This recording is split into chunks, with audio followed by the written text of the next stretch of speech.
ये कहानी फ्यूचर यानी काफी आगे के टाइम की है, जहाँ दुनिया को हम तबाह हुआ देखते हैं। अब जमीन की ऐसी हालत कैसे हुई और किस तरह लोग अपनी जिंदगी गुजारते हैं, ये जानने के लिए बढ़ते हैं कहानी की एक्सप्लेनेशन की तरफ। तो मूवी की शुरुआत फ्यूचर की दुनिया को दिखाने से होती है, जब पूरी दुनिया का माहौल और हर चीज काफी खराब हो गई थी। दरअसल साइंटिस्ट ने एक्सपेरिमेंट तजुर्बा करने की कोशिश की थी। उन्होंने पेड़ पौधों के डीएनए में छेड़छाड़ करके उन्हें बदलने की कोशिश की, पर उनका ये एक्सपेरिमेंट पूरी तरह से फेल हो जाता है, क्योंकि उन्होंने पौधों के डीएनए को तो बदल दिया, पर वो इतने खतरनाक हो गई कि इंसानों की जान के ही दुश्मन बन गई। उन्होंने बुरी तरह चुन चुन कर इंसानों को शिकार बनाया, जिससे हालात इतनी खराब हो गई कि जमीन अब ऐसी बन गई है और ये खतरनाक वायरस हर तरफ फैल गया। जाहिर है ऐसी हालात में सरवाइव करना, जिंदा रहना बहुत मुश्किल था। हर किसी को अपनी अपनी जान की पड़ी, जिस वजह से इंसानों ने भी खुद को दो हिस्सों में बांट लिया। जैसे कि अमीर पैसे वाले लोग आम लोगों से अलग एक कॉलोनी बनाकर रहने लगते हैं, जिसका नाम सिटाडेल था। सिटाडेल कॉलोनी का माहौल बाहरी दुनिया की निस्बत काफी अलग था,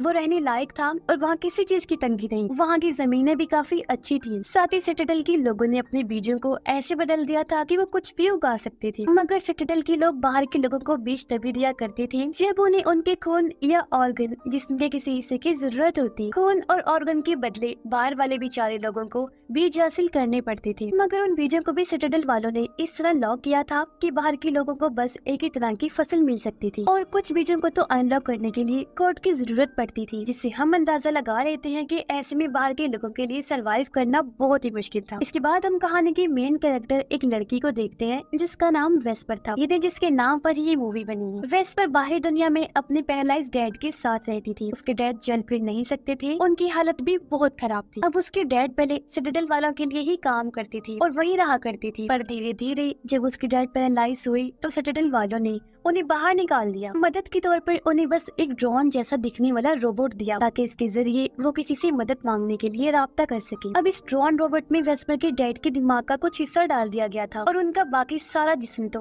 बेड पर ही पैरालाइज हालत में पड़ा हुआ था। हम देख पाते हैं कि वेस्पर एक काफी ज़हीन और बहादुर लड़की है। वो अच्छे से जानती है कि इन हालात में कैसे सरवाइव करना है। उसने अपनी छोटी सी लैब बनाई हुई थी, जहाँ वो अपने हिसाब से पेड़ पौधों को जेनेटिक बदलती रहती थी, उन पर एक्सपेरिमेंट करती है। साथ ही वो अपने डैड को जिंदा रखने के लिए लाइफ सपोर्ट सिस्टम के जरिए उनका इलाज कर रही थी, जिसके लिए मशीन की जरूरत होती थी, क्योंकि तभी लाइफ सपोर्ट सिस्टम काम करता था। और ऐसे उसके फादर अभी तक जिंदा थे। अब एक दिन वेस्पर जब ड्रोन रोबोट के साथ घर आ रही थी, तो उसने देखा कि मेरे डैड की लाइफ सपोर्ट सिस्टम की बैटरी किसी ने चुरा ली है। इससे वेस्पर परेशान हो गई और अब उसे ना चाहते हुए भी अपने अंकल से मदद लेनी पड़ेगी, जो बहुत ही बुरा इंसान है, और वो उसके पास चली जाती है। असल में उसका अंकल एक ऑर्फनेज को चलाया करता था, यानी जहाँ बेघर बच्चों को रखा जाता है। वो बच्चों को अपने मकसद के लिए ऐसे इस्तेमाल करता था कि उन बच्चों की खून और ऑर्गन के बदले वो सिटाडेल वालों से लेन देन किया करता था, ताकि वो अपनी जिंदगी आराम से गुजार सके। और वेस्पर अपने अंकल की हाँ कर देखती है कि कुछ लोग एक जग को मार रहे हैं। जग दरअसल इंसानों जैसे दिखने वाले ह्यूमनॉइड रोबोट्स थे, जिन्हें सिटाडेल वाली अपने रोजमर्रा के काम करवाने के लिए बनाया करती थी। वेस्पर के अंकल ने इस जग को वहाँ से खरीदा था, पर अब जब वो उसके किसी काम की नहीं रही तो वो उसे मरवा देता है। और वेस्पर अपने अंकल को बताती है कि मुझे अपने डैड की लाइफ सपोर्ट सिस्टम को चलाने के लिए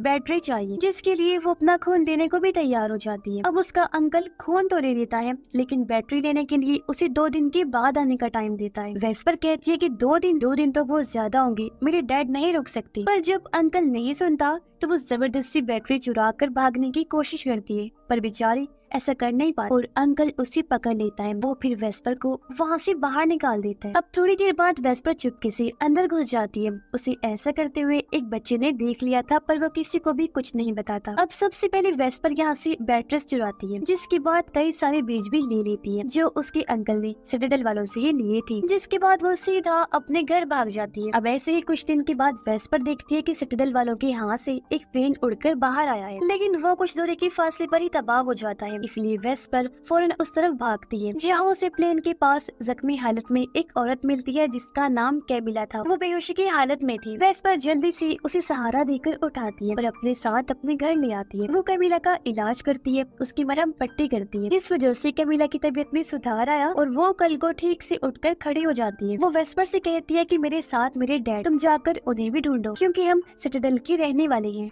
तो तुम्हें और तुम्हारे डैड को भी अपने साथ वहाँ ले चलेंगे ताकि तुम अपनी जिंदगी ऐशो आराम से वहाँ पर गुजार सको। अब ये सुनकर वेस्पर फौरन ही उसके डैड को ढूंढने के लिए निकल जाती है। उसने कैमिला के डैड को देख ही लिया था, लेकिन वेस्पर के उनके पास पहुँचने से पहले उसका अंकल उनके पास पहुँच जाता है। वेस्पर के अंकल ने पहचान लिया था कि ये आदमी सिटाडेल से आया है। वो उनके पास स्कार्फ भी देख लेता है तो उसे पता चल गया कि इस आदमी के साथ यहाँ कोई औरत भी है, जिसके बारे में वेस्पर का अंकल पूछता है, लेकिन उसके डैड अपनी बेटी कैमिला के बारे में उसे कुछ नहीं बताते। इसी वजह से वो उन्हें मारने की कोशिश करने लगता है। जो देखकर फौरन वेस्पर भागकर आई उन्हें बचाने की कोशिश करती है, लेकिन कामयाब नहीं हो पाती क्योंकि उसके अंकल ने कैमिला के डैड को मार दिया था और वेस्पर को भी वो साइड में धक्का दे देता है। अब ये देखकर वेस्पर फैसला करती है कि मैं कैमिला को उसके डैड की मौत के बारे में कुछ नहीं बताऊंगी क्योंकि वो ये दुख बर्दाश्त नहीं कर पाएगी। इसलिए घर आकर वो कैमिला से झूठ बोल देती है कि मैंने तुम्हारे डैड को बहुत ढूंढा लेकिन वो कहीं भी नहीं मिले, इसलिए कल मैं उन्हें फिर ढूंढने जाऊंगी। यहाँ कैमिला वेस्पर से उसकी मॉम के बारे में पूछती है कि वो कहाँ है। तब वेस्पर बताती है कि मेरी मॉम को भी ये खतरनाक वायरस लग गया था पर अभी तक इसका कोई इलाज नहीं बन पाया, इसीलिए वो हमें छोड़कर एक बागी ग्रुप के पास चलेंगी ताकि हमें ये वायरस न लग जाए क्योंकि उस ग्रुप में जितने भी लोग हैं वो सब भी वायरस से इन्फेक्टेड हैं। उस बागी ग्रुप का नाम पिलग्रिम्स होता है। पिलग्रिम्स के लोग अपनी अलग दुनिया बसा कर रहते हैं और उन्हें बाकी किसी से भी कोई मतलब नहीं होता और वो हर चीज यहाँ तक कि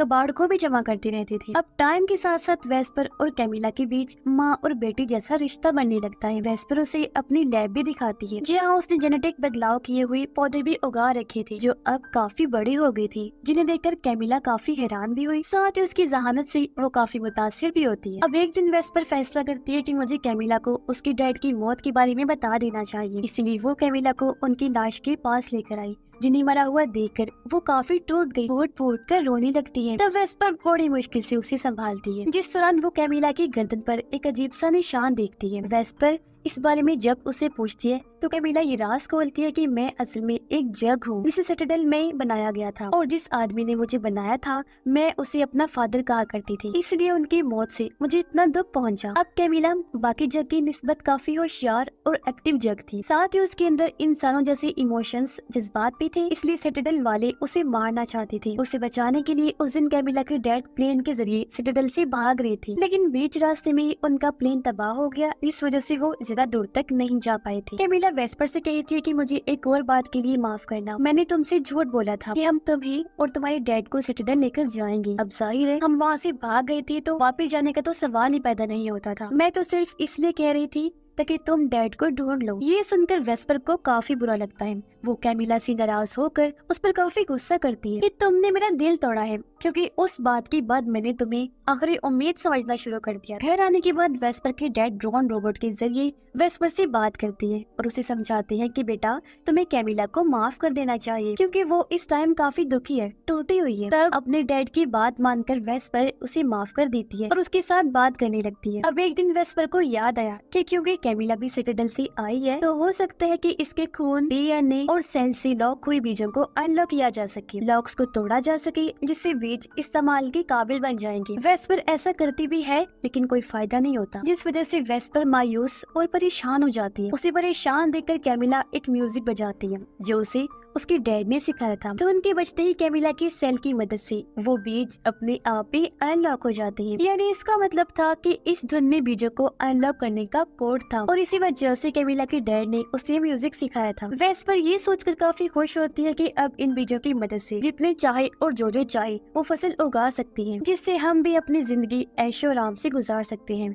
सिटाडेल जैसी, और हमें वहाँ जाने की भी जरूरत नहीं पड़ेगी। अब एक दिन जब वेस्पर घर पर नहीं थी तो यहाँ उसका अंकल आ जाता है। वो जब कैमिला को यहाँ देखता है तो उसे अपने साथ ले जाने लगता है, पर जब उसकी नजर कैमिला की गर्दन पर बने निशान पर गई तो उसे ये जानने में देर नहीं लगती कि ये लड़की असल में एक जग है। लेकिन इससे पहले वो कैमिला के साथ कुछ करता यहाँ तभी वेस्पर भी आ जाती है और ये दोनों उसके अंकल पर हमला कर देती हैं और दोनों मिलकर उसे काबू कर लेती हैं। अब वेस्पर अपने अंकल को नहीं मारती, वो उसके सामने एक शर्त रख देती है कि अगर तुम सिटाडेल के लोगों को कैमिला के बारे में कुछ नहीं बताओगी तो मैं तुम्हें उन बीजों को अनलॉक करने का फॉर्मूला बताऊंगी, जिससे तुम और तुम्हारे ऑर्फनेज के बच्चे कभी भूखे नहीं मरेंगे। अब पहले तो उसका अंकल शर्त के लिए मान जाता है, लेकिन उसके अंदर जरा इनाम पाने की लालच आ गई थी, इसलिए वो घर वापस आकर सिटाडेल वालों से राब्ता करता है और उन्हें वहाँ कैमिला और बीजों के अनलॉक होने के बारे में बता देता है। इसलिए रात होते ही सिटाडेल के रेंजर्स अंकल के पास आए। वो सबसे पहले उसे मारते हैं, क्योंकि